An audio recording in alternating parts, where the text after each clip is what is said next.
प्रभु यीशु मसीह में मेरे प्रिय भाई और बहनों, प्रभु यीशु मसीह के मधुर और सामर्थी नाम में मैं आप सभी का आज की इस दिव्य कृपा की प्रार्थना में हृदय से स्वागत करता हूँ। आज हम उस प्रभु के सामने आए हैं जो हमारे कान खोलता है, जो हमारी जिह्वा को छूकर हमें बोलने योग्य बनाता है, जो हमारी बंद पड़ी आत्मा को फिर से जीवित कर देता है। आज का दिन केवल एक और दिन नहीं है, यह वह दिन है जब प्रभु आपकी चुप्पी को आवाज में बदल सकता है, आपकी घुटन को स्वतंत्रता में बदल सकता है, आपकी बेबसी को गवाही में बदल सकता है। कितने लोग आज भीतर से बंद है, कोई सुन नहीं पा रहा है, कोई समझ नहीं पा रहा है, कोई बोल नहीं पा रहा है। पर आज का वचन कहता है, यीशु छूता है और सब कुछ बदल जाता है। आइए पहले हम अपने हृदय को शांत करें, गहरी सांस लें और प्रभु की उपस्थिति को महसूस करें। आज का हमारा मनन का वचन हम संत मार्कुस का सुसमाचार से सुनेंगे, अध्याय 7 पद संख्या 31 से 37। लोग एक ऐसे व्यक्ति को यीशु के पास लाए जो बहरा था और ठीक से बोल नहीं पाता था। यीशु उसे भीड़ से अलग ले गए, उसके कानों में उंगली डाली, थूका और उसकी जीभ को छुआ। फिर स्वर्ग की ओर देखकर आह भरी और कहा, एफाता अर्थात खुल जा। और तुरंत उसके कान खुल गए और उसकी जीभ की गांठ खुल गई, वह साफ बोलने लगा। प्रिय भाई और बहनों, ध्यान दीजिए, यीशु ने उसे भीड़ से अलग ले गया। क्यों?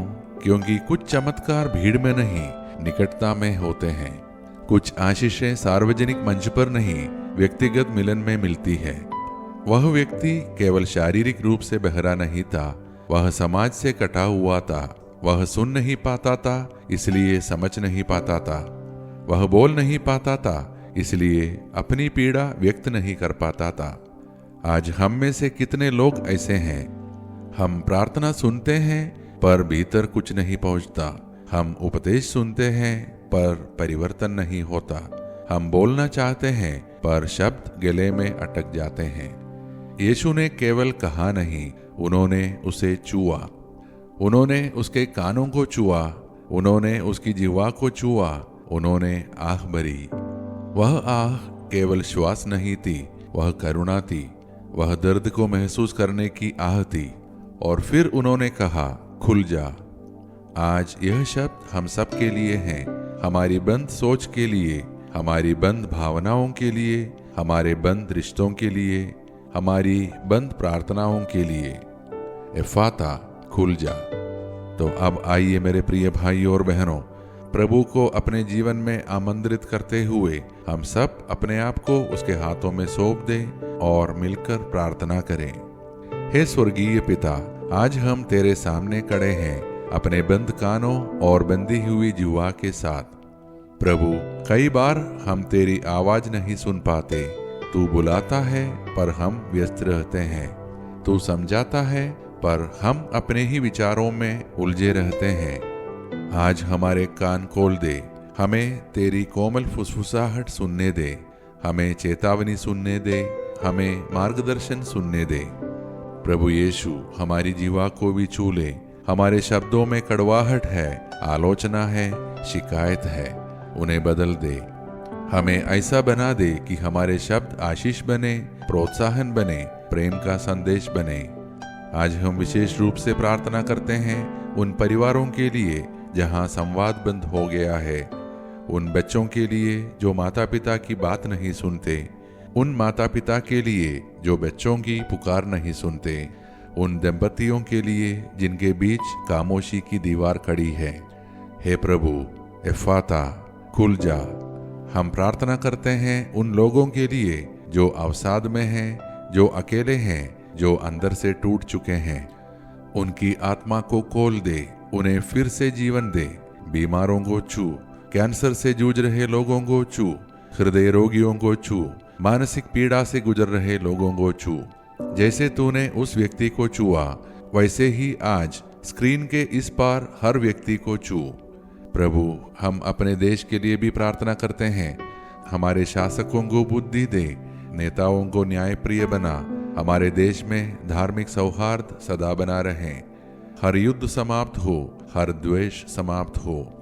हे प्रभु, हमें हर पाप से बचा, हमें अचानक और असामान्य मृत्यु से बचा, हमें हर बुराई से सुरक्षित रख। हम अपने बच्चों को तेरे हाथों में सौंपते हैं, जो दूर पढ़ाई कर रहे हैं, जो नौकरी के लिए घर से दूर हैं। उनके रक्षक दूत उन्हें चारों ओर से घेरे रहें और उनकी सुरक्षा करें। आज हम यह भी प्रार्थना करते हैं, यदि हमारे भीतर कोई गांठ है, कोई पुरानी चोट, कोई अनकहा दर्द, उसे खोल दे। एफाता, खुल जा। ये सारे प्रार्थनाएं और हमारे मन के अन्य प्रार्थनाएं हम समर्पित करते हैं हमारे प्रभु यीशु मसीह के अति पवित्र और शक्तिशाली नाम में, आमीन। मेरे प्रिय भाइयों और बहनों, आज का वचन हमें याद दिलाता है हमारा परमेश्वर चमत्कार करने वाला है, पर उससे भी अधिक वह स्पर्श करने वाला परमेश्वर है। वह भीड़ से अलग हमको बुलाता है, वह हमारी आंखों में देखता है, वह हमारी चुप्पी समझता है और फिर कहता है, खुल जा। यदि आज की इस दिव्य कृपा की प्रार्थना ने आपके हृदय को छुआ, यदि आपने प्रभु की उपस्थिति को महसूस किया, तो कृपया इस प्रार्थना को अपने परिवार और मित्रों के साथ शेयर करें और किसी और के जीवन में भी आशा का प्रकाश बने। हम कल फिर दिव्य कृपा की प्रार्थना में एक साथ मिलेंगे। तब तक प्रभु यीशु हमारे कानों को उसकी आवाज के लिए और हमारी जिह्वा को उसकी महिमा के लिए खोलते रहें। ईश्वर हम सबको आशीष दे।